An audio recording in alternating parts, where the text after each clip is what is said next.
Despite all the updates and data we've made available about job growth, a few people, including some members of Congress, continue to ask questions like, where are the jobs? So we thought we'd get outside of DC for a bit and show everyone what these jobs look like, to put a human face on the impact of the Recovery Act. Let's start in Cleveland, Ohio, where Keith Kist is back at a construction site because Cleveland's airport receives $16 million to build a new taxiway that will make travel there safer, greener, and smoother for the roughly 10 million people who fly in and out every year. Everything marked in yellow is all going to be all new drainage. It's all concrete pipe? Yes, all RCP, yep. We started building this project here. We're going to build a concrete pad and put up I guess they call it a blast fence for when we start the big project out here building a new runway. The jets are going to be out here on the airport runway when they make their turn. The exhaust from the engines, from what they tell us, 140 mile an hour winds, this fence is going to protect all this property back here. Up until this point, things have been pretty slow. If I was on a project that got shut down and I was laid off, and then I got the call to come to the airport and start a project, which is part of the stimulus act that we're talking about here.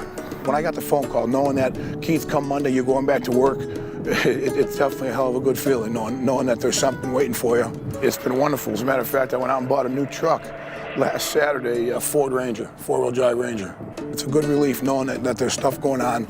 You can definitely see the light at the end of the tunnel. Construction isn't the only industry benefiting from the Recovery Act. Police departments across the country were facing severe cuts until funds made hiring possible, as we see in St. Louis, Missouri.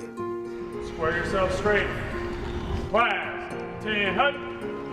Earlier this year, the St. Louis Police Department had to make some very difficult decisions. We were faced with a loss of 100 officers on our police department. Originally, we applied at the academy, got accepted. I was told that the class was going to start, I believe, May 4th. That class got canceled within like a week or two before it was supposed to start. So by then I had already bought a house and moved to St. Louis. From July 27th to July 28th, things changed, and we received notice that we were going to receive $8.67 million for 50 officers for a 3-year period. What that meant is those officers who had received a call saying that they were not going to be able to attend the police academy would now start the academy again. We received our letter saying the class was going to start October 26th, and like I said, I gave my 2 weeks notice, and here I am today. Thank you for wanting to be a part of the Metropolitan Police Department, and I wish you the best of luck. The Recovery Act was designed to rebuild America's economy, creating sustainable green economy jobs. And at cutting-edge Solyndra in Fremont, California, the Recovery Act is helping to create long-term manufacturing jobs that will help ensure America's leadership for the 21st century. So what we do in this whole factory is we take glass tubing and we turn them into solar cells.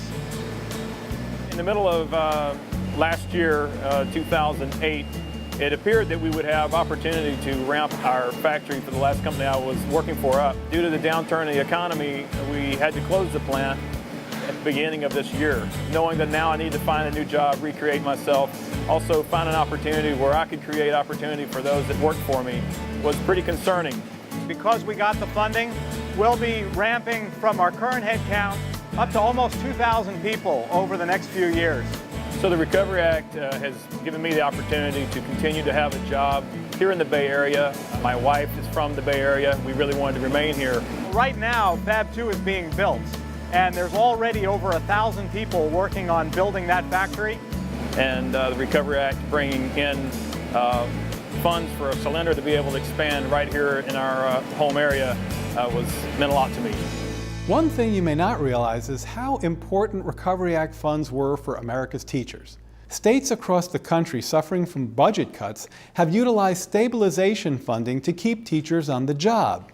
I come in here every day and I see these faces and I see the kids as they grow, and the 6th graders turn to 7th graders and the 7th graders turn to 8th graders, and they run across the cafeteria to say hello to you. They run down the hallway to say hello to you. You have impacted so many lives here. That's why I come back here every day. Somebody tell me, what's that graph representing, Alex? Well, this spring our principal pulled us together for a meeting. All the teachers were on annual contracts. He said that he wasn't sure what was going to happen, whether we'd have positions here at Jackson or not. And he suggested very slyly that anybody who was really worried should start looking for somewhere else right away. When I left the meeting, I was between a rock and a hard place. I wanted to stay at Jackson, and yet I wanted to tell my wife I'd have a job. Clearly, we were in a no man's land when no one knew what was going to happen or when. But thankfully, the stimulus package came through with the resources that we needed to keep our 16 teachers here at Jackson. Get a highlighter and set up your paper for annotations. So it was a tumultuous year, as it is every year when economics are down and we're trying to stay in our jobs. But like I say, we're all back and we're ready to go and we're back here teaching again.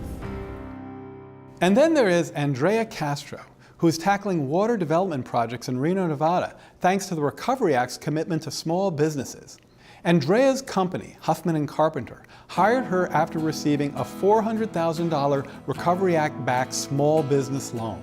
As an environmental scientist and also with an engineering background, I try to bridge the gap between the science and the computer programming. What our company does as consulting scientists is that we prepare these reports so the projects, whether it's renewable energy and you need a transmission corridor, or whether you're building a shopping mall, or whether you're doing housing, you're going to have an impact on the land. And that impact has to be addressed so that both pre and post project, that impact doesn't harm the environment. The SBA loan has helped HNC be able to hire more people, including myself. I graduated as an engineer and the job market was really, really bad actually.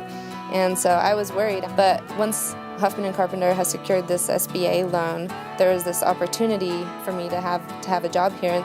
This money allowed us to hire some of the best and the brightest and allow them to know that their jobs were secure here.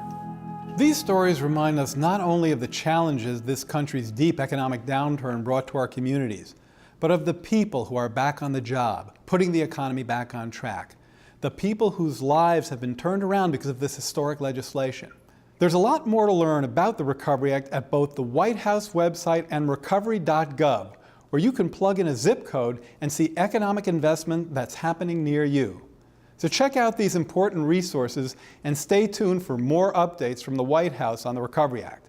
Thanks.